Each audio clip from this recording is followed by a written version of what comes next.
There's a place where the darkness didn't come to Lonata all at once.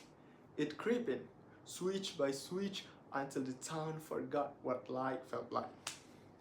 Lonata used to be a place where the light never truly went out. Porcelain buzzed until midnight, and on hot summer days, the low hum of air conditioner filled the air like a constant backdrop.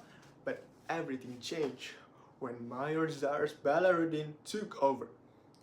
He wasn't a leader, he was a shark in a suit with all arrogance and greed. Well, from the start, he brought in his own power company and seized the chance to monopolize the town's electricity.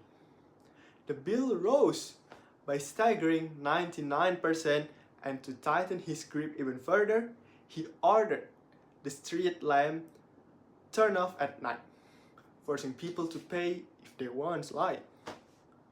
The once vibrant and glowing town became a husk of its former self. District by district, place went dark.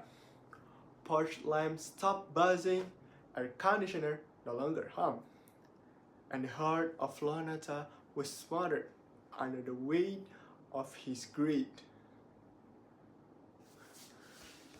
Madan, who ran the corner electronics shop, watched his business die a slow and painful death.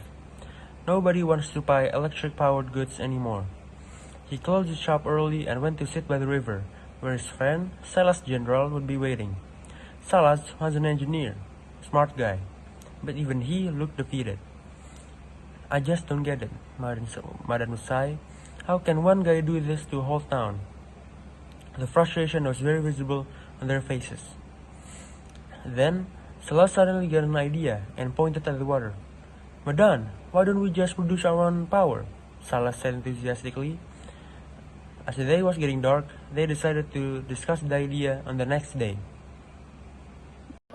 The idea was a very challenging one, but it was all they had. Salas immediately started drawing up plans, and pretty soon, all sorts of people started coming by, asking how they could help. Madan looked at his shop, at the rows of dusty wiring and old circuit boards. He knew he'd have to sell off his last assets just to keep his own lights on. But seeing the flicker of hope in the people's eyes, he was ready to sacrifice his shop. Take all of it. Don't worry about paying me back, Madan said in a hopeful and anxious tone. The shop was a ghost town, but he felt a sense of purpose he hadn't felt in years. Finally, after weeks of hard work, they finished the generators. Salas, who created generators from scratch, finally connected them to the town's power grid.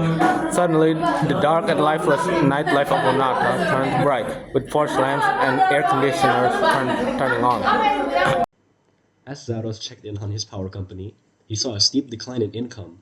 His assistant then reported that the townspeople had created their own power generator. He sent his men to shut it down, but they were met by a crowd of angry citizens who refused to back down. The word got out and it reached Governor Darmawan. The governor was a good man, but he was also Zaros' childhood friend. He was shocked about what his old friend had done. The ride to Lanata felt endless as he contemplated his choices. When he saw the exhausted faces of the townspeople and the pure greed in Zaros' eyes, he knew what had to be done. Without a word, he gave the signal. The officers moved in, and it was a sad, quiet arrest. Months later, after the new election, Salas General became the mayor. Lanata did not become perfect overnight, but progress had begun.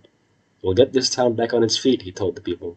Madan, his shop still mostly empty, was back in the counter, and he had lost everything to the cause, but every time a light flickered down the street, he felt like he had everything he needed.